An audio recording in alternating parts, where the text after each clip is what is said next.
Alrighty, so in this video we're going to be going through showing you how to disassemble the shuttle pin. Let's do it.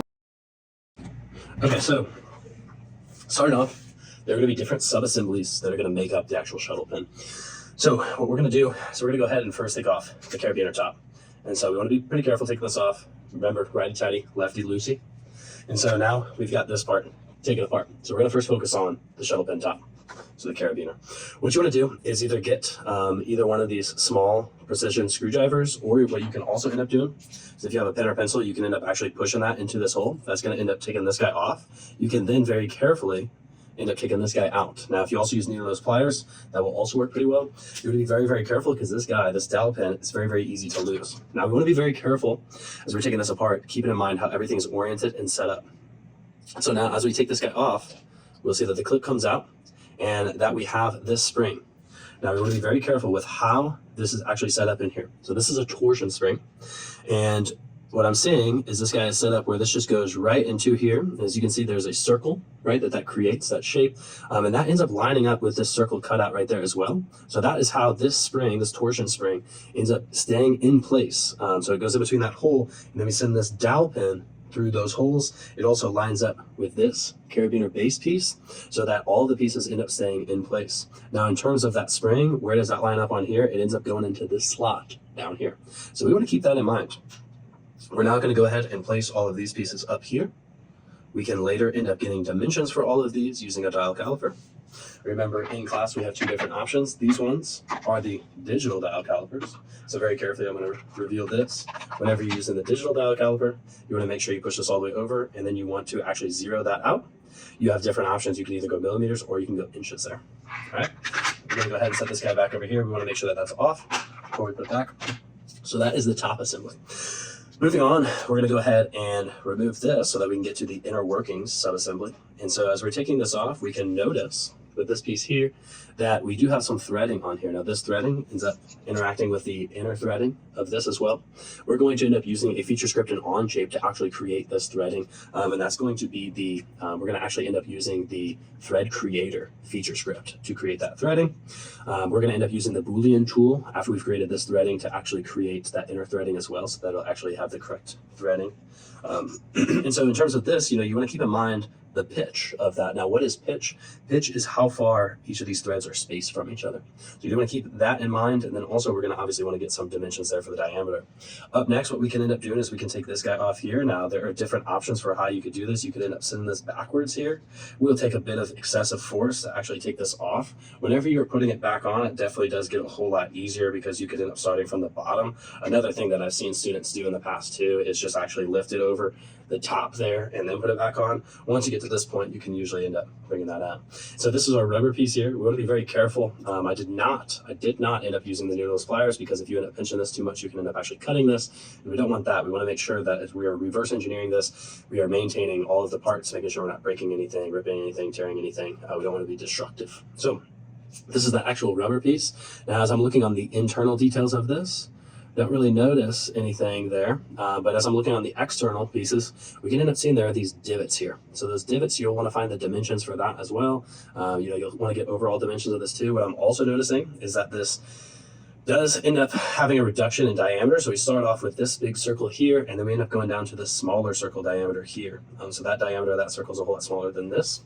And that is because we're trying to follow the profile of this guy. What I'm noticing instantly whenever we go to create this in OnShape is I'm probably going to end up using the Revolve tool. So I can end up getting a profile of this, right?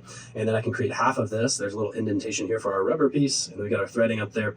So I can end up creating half of this profile and then end up revolving that simply to create this piece. I also want to end up taking note of all internal, or the thickness of our pieces as well. So that is the bottom part there. So we'll put that little sub-assembly there. Up next, we've got the internal workings. Now, we want to be very, very careful with this. So this body, we're going to end up getting these ink cartridges out here. Now, I always suggest just doing this one at a time. Be very, very careful with how you do this. We're going to end up bringing just green down, just for fun of it, first. And then I end up bringing that out a little bit. And then I end up working my way. So then I'll end up pulling the black out here. What you don't want to do is just remove all of these at the same time, because that's whenever you'll run into issues. We can then end up pushing the red, and then now the blue is going to come out. Now, I'm going to be very, very careful here as I'm removing this. And we're going to put this guy over here. We're going to talk about that very shortly, this upper body part or the mid body part. But first I want to end up showing you all this. So let's take note here. We have these ink cartridges that are set up on here. Now, each of these go into these slots. Keep in mind this orientation is where this flat piece is facing downwards, right, on there. So we'll be careful with that. Also, as I'm doing this, I just had another spring. So even myself, I'm not being too precautious. So be very precautious. There's lots of parts in these sub-assemblies, right? But just remember that as we're putting this back in, this is going to be facing up, and then this is going to be facing towards the tip, right? So this side is closest to these actual ballpoint sections of these ink cartridges. So we got this guy right here. We're going to end up just putting this guy over here temporarily. So this is going to be my sub-assembly of the internal workings here is what we're going to do. And I am going to move these guys over just a little bit here so that we have those over there. And then we're going to go internal workings right here. So that is the ink cartridge separator there. And then now if we look at these, we can kind of do this analysis. Now it seems like all of these are pretty much the same, right? Except the only differing feature of this or attribute characteristic is just the colors of these change. Now these colors do indicate the color of the ink that's actually in there. And so as we're looking at this, you know, we have this, the tip of this ink cartridge here. And at the very, very tip, there's a ballpoint. It's a ballpoint pen. And so if you end up using your finger on this, you can feel that it's a little ball that's on there on the end. And that just ends up moving around, rotating within that little tip part there. And it's able to get ink, right? And so that's how a ballpoint pen ends up working, is that the ink is, that ball is rolled and then ink rolls out with it. So we do want to end up creating a little sphere on there. And then there's this. We don't want to take any of this apart. You know, we can bring these springs apart here, but we don't want to take any of this other stuff really apart here. So we have this tip. Then there's the actual ink cartridge. There is ink in here. Make sure you do not pull this out. Do not do that. Ink's going to go everywhere. And so we have this little canister, right, that's containing all the ink. And then we've got this guy here. Now this is the actual tip of the ink cartridge, right? So this is that color switch. It indicates the color of the actual ink that's in there. And so you can end up taking this guy out too. You know, obviously we're going to get dimensions for all of these, but do take note as to what this looks like. As we're looking at this, you can see the side profile. Tells us a whole lot of information, right? I would probably end up arguing that that is our front view because it is the most distinct shape. It shows the longest dimension as well. So we've got that side profile. It looks like this is a little hemisphere. That is going to be, we could do a revolve tool to create that little hemisphere there, right? And instead of doing a full rotation, we're just going to do 180 degrees. And then there is this flat, kind of not entirely flat surface. That is a little curve there too. But we've got that. So in terms of this cylinder here, we actually do end up having a interference fit.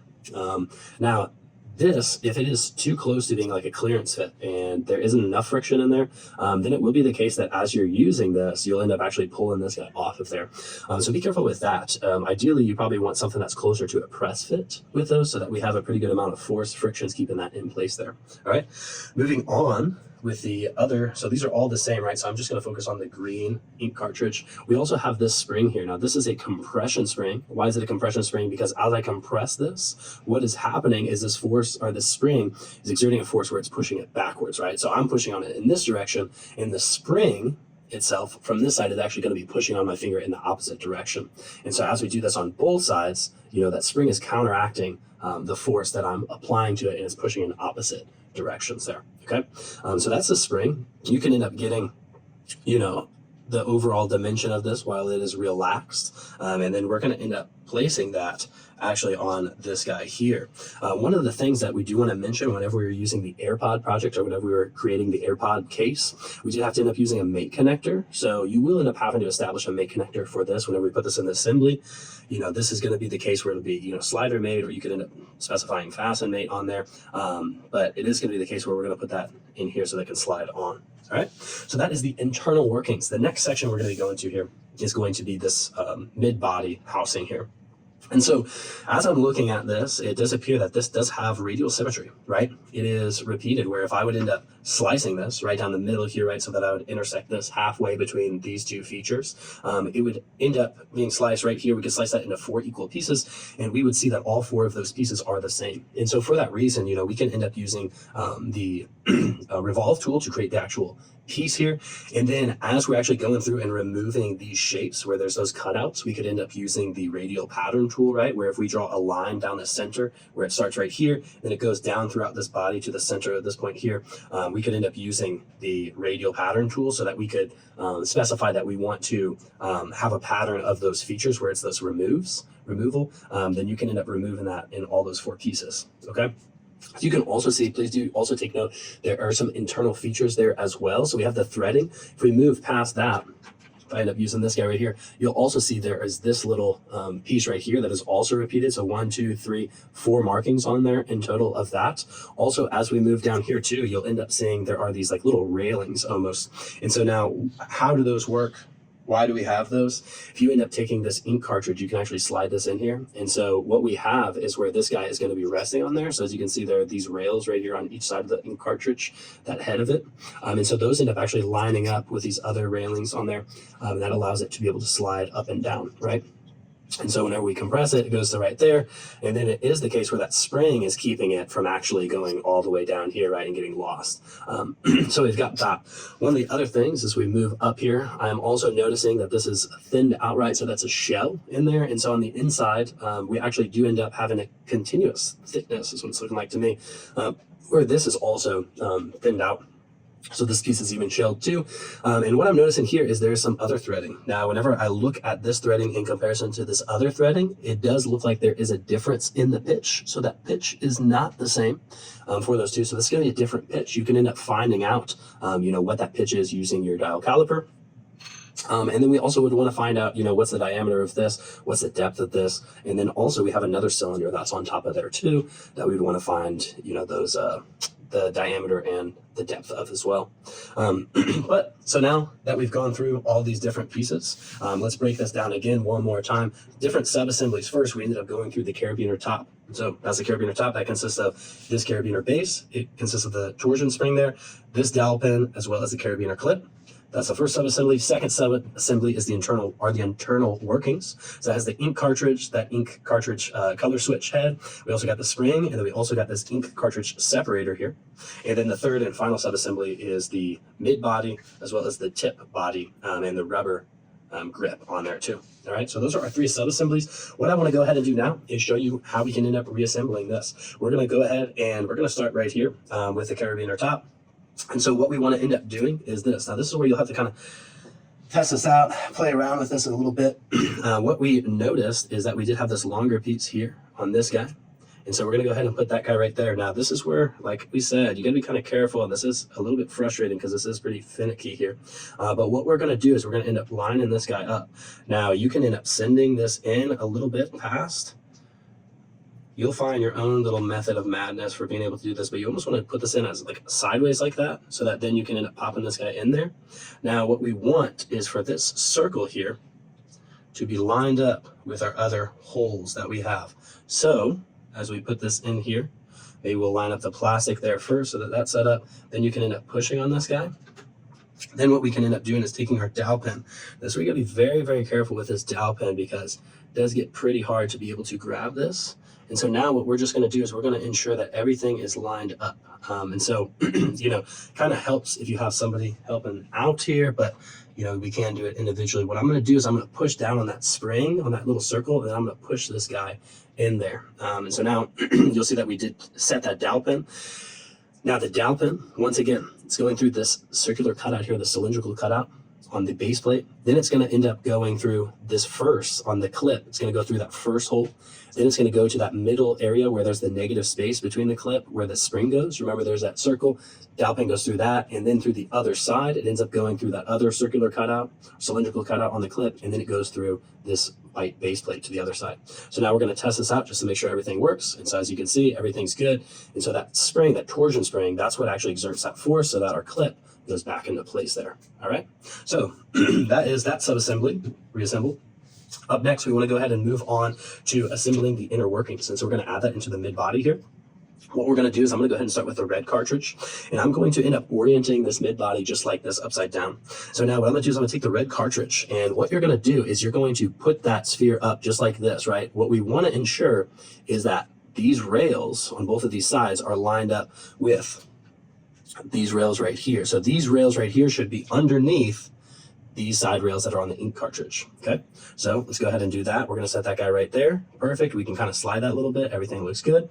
Now what I'm going to do is I'm going to go ahead and grab the blue ink cartridge. I'm just going to put that next to the red ink cartridge. We're going to slide that in just like that. Perfect. Up next, we're going to go ahead and grab the green ink cartridge. And we're going to place that guy in here. And so now this is where you do need to be careful because your ink cartridges might try to slip out there too from that side.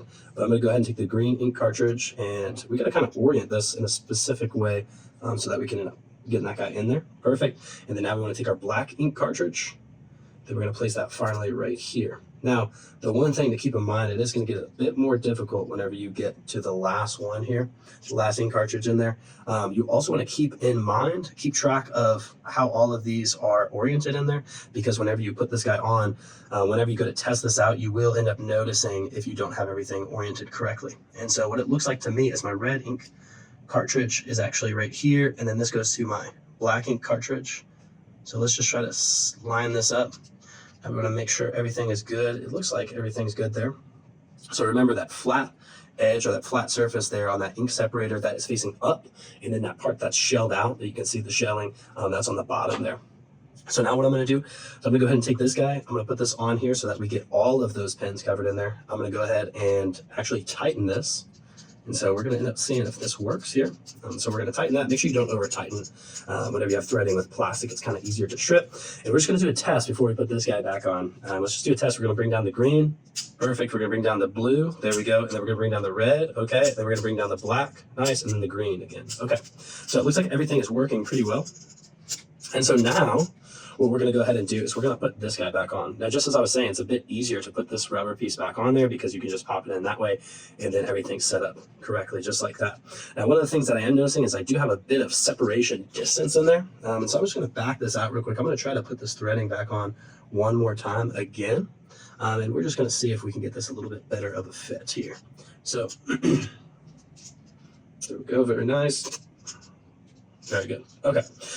The last part here is we're going to take our carabiner top, and then we're going to rotate that on. Remember, righty-tighty, that's following the right hand rule, which if you end up following if your fingers follow the rotation, your thumb will end up pointing to the direction that that part is going to end up moving. So it's going to be moving inwards. If we rotate like this, it's the exact same. If I rotate it like this on the way out, right, then it's going to end up going that way. So once again, right there, that's the tighten that on there. And so as you can see here, we have a fully functioning carabiner or shuttle pin now. And so that was the full deconstruction of this, as well as the reassembly of this shuttle pin. Make sure that you guys do get all of the dimensions for this. You know, you can use the digital dial caliper, or you can end up using the analog dial caliper. The analog dial caliper is definitely more helpful because that is on the actual EOC. So remember, if you're using the analog dial caliper, you do have to make sure that it's zeroed out. And so once it's zeroed out, you know, you can zero that, and then you can proceed to get all your measurements. Make sure that this guy's loosened too. But anyways, that is the breakdown of the shuttle pin. Hope that was helpful. Catch you on the next video.